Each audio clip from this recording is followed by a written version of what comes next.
Есть древние мифы и легенды, описывающие магию и могущественных волшебников древних времен.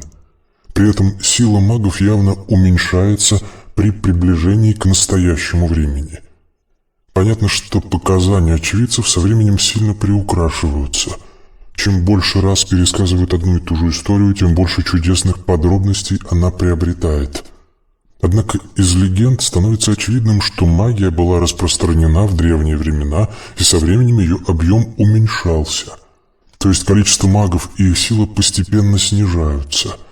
В легендах о магах большое значение придается неким волшебным книгам, которые рассматриваются как источники магической силы.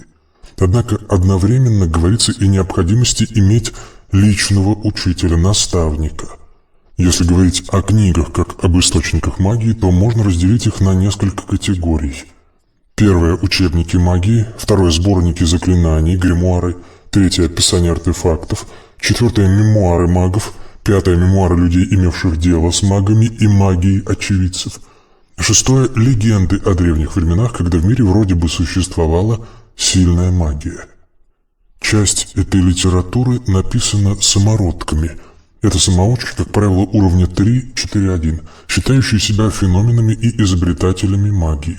Они придумывают собственные теории, в которых, как правило, смешивают современную науку с существующими современными религиями. В зависимости от базового образования и популярности тех или иных современных им авторов, самородки создают собственную версию магии. Реальной литературы, связанной с одной из трех существующих магических традиций, очень немного. Кроме того, основную часть знаний невозможно изложить в книге.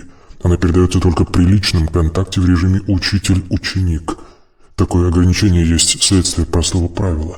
Невозможно адекватно перевести текст с языка более развитой технологической цивилизации на язык цивилизации менее развитой. В последнем не хватает не только слов, но и понятий. При личном контакте возникает ментальная связь, дающая возможность передавать информацию напрямую от учителя к ученику.